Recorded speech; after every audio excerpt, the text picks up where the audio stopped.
Welcome back. It's 7... I'm just thinking about Hyde Park. 7:42, you're watching Good Morning Britain. Now, last night, London bid farewell to rock superstar Madonna when she finished her third and final concert at Wembley, drawing to a close the British leg of her multi-million-pound world tour. Her visit to the capital city has been almost as outrageous, they say, as her stage show. Kay Oliver now takes a look back at her UK visit. Madonna's Blond Ambition Tour will probably be remembered as much for her performance in London's Hyde Park as her antics on stage. The Keep Fit fanatic has been enjoying daily runs, flanked heavily by minders who've kept a curious public at bay. Many had camped outside the London hotel, where she's been staying in a £1,500 a night suite. She's just not some blonde bimbo. She's got brains. She's got a head on her, that's for sure. You see her come out of the side entrance, me and my friend, so we ran after her, and I ran for about 12 miles, and I just couldn't take it anymore, so I just stopped.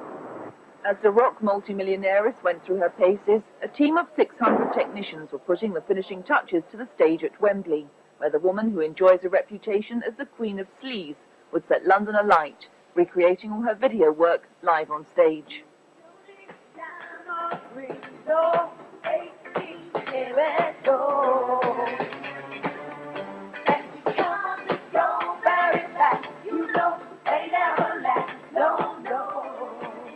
From the moment she appeared, Madonna held the fans captive with 18 songs and 8 costume changes.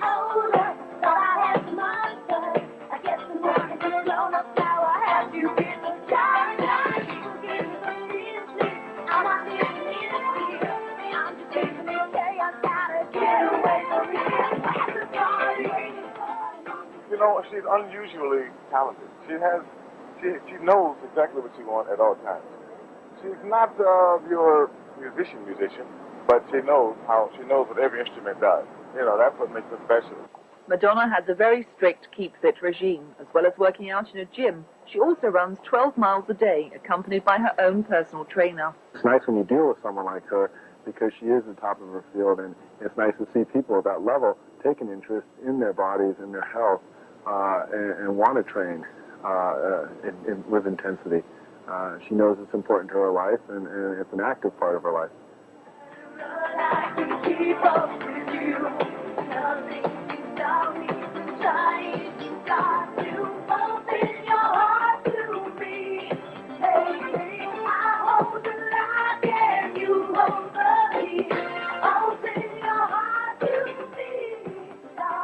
His outfit's quite extraordinary.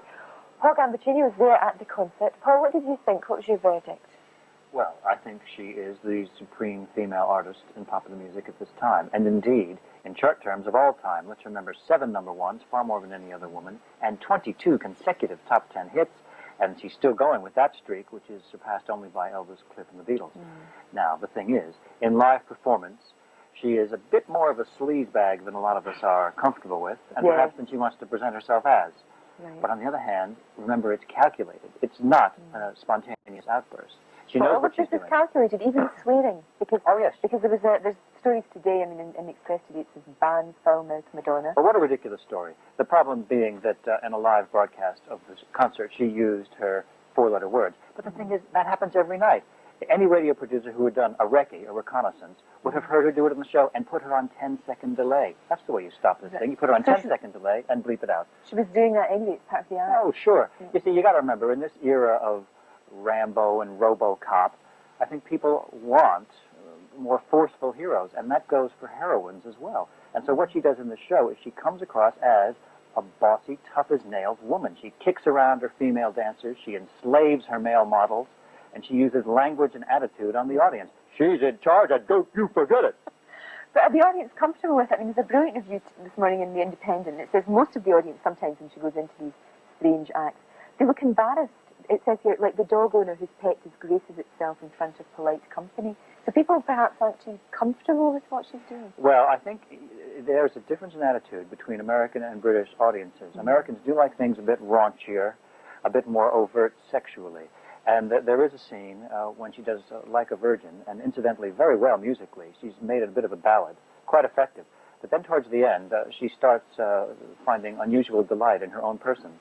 And this is something which causes a lot of people to go, wish I wasn't here. And then she goes right into like a prayer. What a relief. Well, the stage setting is great, and we're glad she's on to the next number. I think sometimes she does things which are strictly for American consumption. Like the set, for example, has Oh Father, which was an American, not a British single, but not Dear Jessie, which was a British hit, but not an American single. This whole thing is preordained at the beginning. It's conceived for the American tastes, and it goes around the rest of the world. And she certainly knows how to keep her name in the headlines as well.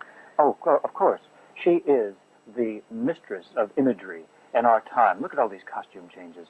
Look at the way that she has gone through images. Only Michael Jackson has really been able to change his image through time and survive. When Debbie Harry changed her hair color, Blondie was finished. When Boy George changed his haircut, that was the end of Culture Club. But Madonna is able to do it. She's one step ahead of the pack. She is smart. Do you think she'll always last? Do you think that she's got that lasting quality that you see in acts like David Bowie? She's so shrewd that I think she will last as long as she wants to. She may get bored of music and want to do more acting, which she's very fond of, or get into some sort of society. We're told she wants to be some sort of art patron or socialite. Well, she's certainly got the money for that. But the important point is that she now does everything. She may not be as great a singer as Whitney Houston, but she's in control of the act. She may not be as great a choreographer or dancer as Paula Abdul, but she writes her own material. You see, Madonna does everything. She may not do it all brilliantly, but together she is streets ahead of any other woman in show business. What about the music itself? I mean, is the music good? Does it sound good? Well, of course, she is a consummate record maker. She makes brilliant productions, like A Prayer. You listen to that, and not only is it a fine song with a very serious lyric. It sounds good live? But, well, yes, partly because, of course, some tapes are used.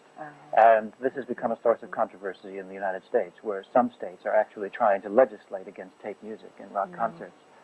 What do you think? When you They're paying an awful lot of money to go and see somebody who's supposedly a supreme talent, who then dishes out recorded music. What do you think? Well, what I think of is it's a change in the era. But and then you see evidence of what happens when that falls foul, because her support act was Technotronic, the Pump Up the Jam group. Oh, yeah. And their machinery broke down for a while. And, of course, they can't do anything. They can't play. And so they're just reduced to strutting around the stage and saying, Technotronic have techno problems. And, of course, it was really Technochronic is what it was. But, I mean, embarrassing. It's terrible. I mean, this great satirist couldn't have done better than describe the scene you've just described to us.